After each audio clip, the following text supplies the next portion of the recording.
नमस्कार सभी को, स्वागत है आप सभी का। इस वीडियो में अपन देखेंगे 7 दिसंबर 2020 को जो थर्ड शिफ्ट में दिल्ली पुलिस का पेपर हुआ था उसका डी सेक्शन, जिसमें कंप्यूटर के क्वेश्चंस पूछे जाते हैं। तो पहला क्वेश्चन है, निम्नलिखित में से कौन सा कीबोर्ड शॉर्टकट एमएस वर्ड में फाइंड और रिप्लेस डायलॉग बॉक्स खोलता है? तो देखो, Alt+R, Alt+H। तो इसमें ध्यान रखना, इसका तो आंसर हो जाएगा Ctrl+H। लेकिन जो Alt+H है, इसका क्या काम है? तो Alt+H का काम है होम टैब ओपन कर देता है। ये होम टैब ओपन यानी मेनू बार की जो दूसरी टैब है, पहली टैब तो फाइल टैब होती है जिसमें सेव, सेवेज, ओपन, क्लोज ये सारे इसमें होते हैं। न्यू वगैरह जितने भी एग्जिट है, हेल्प विंडो है, ये सारी इसमें खुल जाती है। दूसरा जो टैब है वो होम टैब आता है, और होम टैब में पहले नंबर पे तो आता है क्लिपबोर्ड, जिसमें कॉपी और कट किए गए ऑब्जेक्ट सेव रहते हैं और जब तक आप पेस्ट नहीं कर देते। इसी में कट आता है, इसमें कॉपी आती है, इसी में पेस्ट आता है। और इनकी शॉर्टकट कुछ आपको पता ही होगी, Ctrl+X से कट हो जाता है, Ctrl+C से कॉपी, Ctrl+V से पेस्ट हो जाता है। ये ध्यान रखना। फिर क्लिपबोर्ड में क्या आता है? क्लिपबोर्ड में एक आता है फॉर्मेट पेंटर, जिसमें क्या होता है कि एक टेक्स्ट है, उससे दूसरे टेक्स्ट पर उसकी फॉर्मेटिंग को अप्लाई करने के लिए, यानी एक दूसरे टेक्स्ट की फॉर्मेटिंग को दूसरे टेक्स्ट पर अप्लाई करने के लिए अपन फॉर्मेट पेंटर का यूज करते हैं। और फॉर्मेट पेंटर पर जैसे आप क्लिक करोगे तो जैसे माउस उसका पॉइंटर है, ये पॉइंटर पॉइंटर पेंट ब्रश में बदल जाएगा, और वहां पे आपको छोटा सा यहाँ डिब्बा सा दिखने लग जाएगा, मिनी टूल बार बोलते हैं उसको। जैसे उसमें फॉन्ट साइज, कलर सारे शो होने लग जाते हैं, तो इसे क्या बोला जाता है? Mini tool bar. ये कैसे मिलेगा? तो जैसे अपन फॉर्मेट पेंटर पर क्लिक करेंगे तब आएगा ये मिनी टूल बार। और इसकी जो फॉर्मेटिंग को कॉपी करने के लिए Ctrl+Shift+C दबाते हैं अपन, और फॉर्मेटिंग को अप्लाई करने के लिए Ctrl+Shift+V दबाते हैं। बस ये ध्यान रखना। फिर अगर अपना को वापस उसको पहले के जैसे चाहिए, एकदम प्लेन चाहिए, यानी फॉर्मेटिंग को हटाना है, तो आप क्या करोगे? कंट्रोल के साथ स्पेस बार दबा दोगे। तो ये सब चीजें आपको ध्यान रखनी है। फिर अगला क्वेश्चन है, देखो Ctrl+R। आर का मतलब है राइट अलाइन, Ctrl+R का होता है राइट अलाइन। फिर अगला क्वेश्चन, इंटरनेट के संबंध में एफटीपी का पूर्ण रूप क्या है? इंटरनेट के संबंध में एफटीपी का पूर्ण रूप क्या है? तो इसका पता है, फाइल ट्रांसफर प्रोटोकॉल।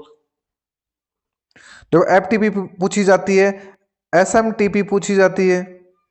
एसएमटीपी का पूरा रूप होता है simple mail transfer protocol. POP पूछी जाती है, यानी पोस्ट ऑफिस प्रोटोकॉल। एफटीपी है ही ट्रांसफर, फाइल ट्रांसफर प्रोटोकॉल। तीसरा क्वेश्चन है, निम्नलिखित एमएस एक्सेल फॉर्मूला का परिणाम क्या होगा? तो मैंने ये बहुत अच्छे से करा रखा आपको, कैसे? Is equal to some. इनमें ज्यादा माथापच्ची नहीं करनी, अपन को सीधा ये देखना है 8, 4 और 2। पहला तो ये है, फिर कोमा है, फिर 1-2/2, ये वाला। इनको दो अलग अलग तरीके से सोल्व करेंगे, यानी दो भागों में। पहले तो इसको कर लेते हैं। तो 8 में 4 का भाग दिया तो कितना आ गया? 2। और अब क्या है? 2 का भाग देंगे तो अपने पास 1 आ जाएगा। तो पहले भाग को सोल्व किया तो उसमें अपन को 1 मिल गया। अब दूसरे को सोल्व करेंगे तो वही है माइनस वाले से, तो 2 में 2 का भाग देंगे तो 1 मिल जाएगा, और 1 - 1 कितना होता है? 0 हो जाता है। ठीक है, तो यहाँ कितना हो गया? 0। मतलब प्लस करेंगे तो यहाँ पे दोनों में, तो यहाँ अपन को कितना बचता है अपने पास? 1। तो आंसर क्या हो जाएगा? 1 हो जाएगा। मेरे हिसाब से ये क्वेश्चन समझ में आ गया होगा, और मैंने खूब करवाया है, जैसे पीछे भी करवा रखा है। क्वेश्चन है अगला, which of the following components of an MS Excel worksheet display the contents of the selected cell? यानी ये बोल रहा है कि सेलेक्ट की गई सेल, एमएस एक्सेल में सेलेक्ट की गई सेल कहाँ पे दिखाई देती है? वो फॉर्मूला बार में दिखाई देती है। तो ये ध्यान रखना। फिर अगला क्वेश्चन है, वापस आ गई बात तो जो मैंने ऊपर बताई है आपको, होम टैब की जो पहली जो ग्रुप है, पहला ऑप्शन बताया आपको, वही क्वेश्चन पूछा है इसमें। क्वेश्चन क्या है कि निम्नलिखित में से कौन सा एमएस वर्ड में कट या कॉपी किए गए टेक्स्ट को संग्रहित करता है? बहुत ही अच्छा क्वेश्चन है, आराम से देखो। देखे, यानी ये क्या बोल रहा है, निम्नलिखित में से कौन सा एमएस वर्ड में कट या कॉपी किए गए टेक्स्ट को संग्रहित करता है? तो कौन सा करता है? क्लिपबोर्ड। बिल्कुल, क्लिपबोर्ड ही तो करता है। और क्लिपबोर्ड में क्या होता है? देखो, ये आपकी जैसे मेनू बार है, मेनू बार में पहली टैब तो आ जाती है फाइल टैब, इसके बाद में होम, फिर इंसर्ट आती है, और टेबल का जो भी क्वेश्चन आएगा वो इंसर्ट टैब में आएगा। फिर पेज लेआउट में आ गया, फिर रेफरेंस आ गया, फिर मेलिंग, फिर रिव्यू, और फिर व्यू। तो आपसे पूछे कि जो मेनू बार है उसकी पहली टैब कौन सी होती है, तो वो होती है फाइल टैब। और सबसे आखिरी टैब कौन सी होती है, वो होती है व्यू टैब। और व्यू है वो दो जगह होता है, एक तो मेनू बार में और एक स्टेटस बार में।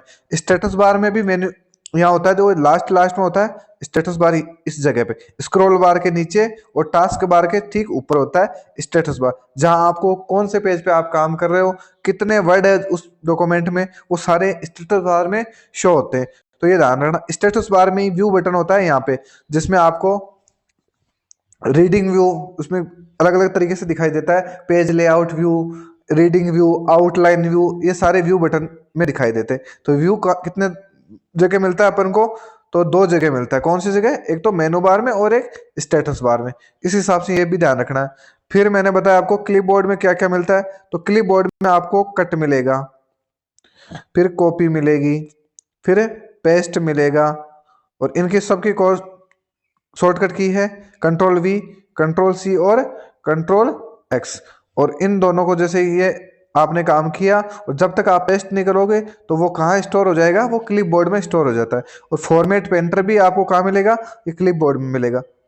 अगला क्वेश्चन है, when you enter a value in an MS Excel cell and press shift plus enter की, what will happen। तो यानी कि आप जैसे ही आप MS Excel में शिफ्ट प्लस एंटर दबाओगे तो क्या होगा उसमें, तो जो कर्सर है यह ऊपर की सेल में शिफ्ट हो जाएगा, यानी कहाँ जाएगा कर्सर, ऊपर की सेल में चला जाएगा। अगला क्वेश्चन है, MS वर्ड की एक टेबल में न्यूनतम कॉलम कितने हो सकते हैं। MS वर्ड की एक टेबल में न्यूनतम कॉलम्स कितने हो सकते हैं, तो देखो आराम से देखना एक बार। पहले बात, तो टेबल होती किस टेब में है, तो इंसर्ट टेब में जाके अपन टेबल को इंसर्ट कर सकते हैं। फिर देखो ये अपनी टेबल है, ये अपनी टेबल है।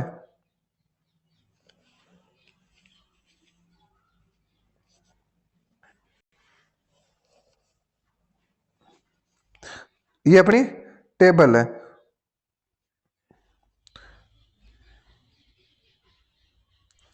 अब देखो जो ये ऊपर वाले हैं, ये तो हो जाता है कॉलम, यानी ऊपर की लाइन है जो सीधी लाइन वाला, और जो ये आडी लाइन है ये इस साइड होती है रो। तो ये ध्यान रखना, पहली बात तो ये। अब आपसे इसके कंपेयर करके क्वेश्चन पूछा जा सकता है कि देखो कॉलम की संख्या ज्यादा हो सकती है या रो की, तो रो की संख्या ज्यादा होती है। वो कितनी होती है, पिछले वीडियो में भी मैंने बताया, 32,767 कॉलम हो सकते हैं मैक्सिमम MS वर्ड में। MS वर्ड की बात कर रहा हूं मैं, MS एक्सेल में तो होता है 10,48,576, यानी 10,48,576, यानी 10,48,576 रो होती है वो मैक्सिमम MS एक्सेल में। और MS वर्ड में आपको मैक्सिमम रो पूछे तो हो जाएगी 32,767, और कॉलम पूछे मैक्सिमम तो 63 हो सकते हैं। तो बताओ कॉलम के मुकाबले रो ज्यादा होती है या रो के मुकाबले कॉलम ज्यादा होता है, तो रो ज्यादा होती है MS वर्ड में और कॉलम कम होते हैं। तो ये ध्यान रखना। अब आपसे क्वेश्चन पूछे कि न्यूनतम कॉलम कितने हो सकते हैं, तो न्यूनतम कॉलम तो आपको सबको ही पता है कि वह एक तो आपको करना ही पड़ेगा,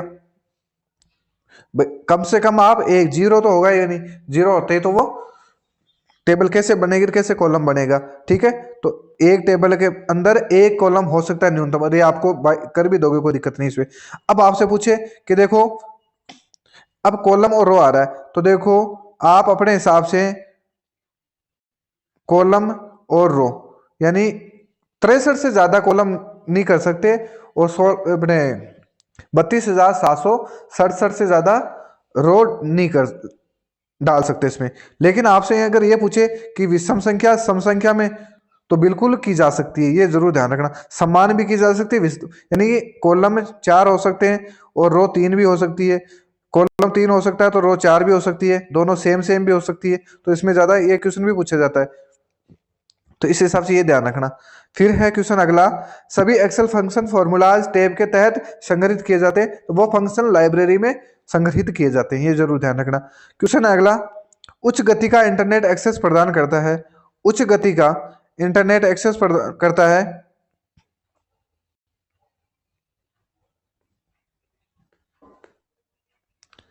क्वेश्चन है उच्च गति का इंटरनेट एक्सेस प्रदान करता है, वो कौन सा करता है, ब्रॉडबैंड, यानी सबसे ज्यादा स्पीड देता है वो देता है ब्रॉडबैंड, ये ध्यान रखना।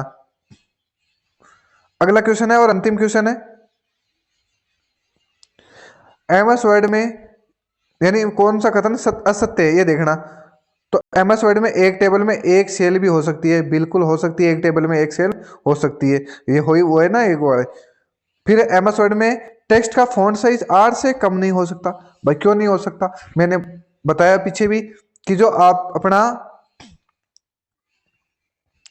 अपनी जो होम टैब है उसका जो दूसरा ग्रुप है वो होता है फॉन्ट ग्रुप। फॉन्ट ग्रुप और फॉन्ट ग्रुप की शॉर्टकट कुंजी होती है कंट्रोल शिफ्ट प्लस एफ, ये ध्यान रखना। और फॉन्ट साइज की पूछे तो कंट्रोल शिफ्ट प्लस पी हो जाएगी, ये तो ये ध्यान रखना। फिर है फॉन्ट, तो फॉन्ट में साइज का नाम आ जाए जैसे ही, तो अपन को क्या करना है, जो मैं बता दूं आपको एक बार। फॉन्ट साइज तो मिनिमम हो यानी कम से कम हो सकती है वो 1 हो सकती है, और अधिकतम हो सकती है वो 1638 हो सकती है। एक तो ये ध्यान रखना कि एम एस वर्ड में टेक्स्ट का फॉन्ट साइज 1 कम से कम और ज्यादा से ज्यादा हो सकता है 1638 सॉरी। और फॉर्मेट टूल बार या उसे बोला जाता है ड्रॉप डाउन लिस्ट, उसमें न्यूनतम फॉन्ट साइज हो सकती है 8 और अधिकतम होती है वो होती है 72।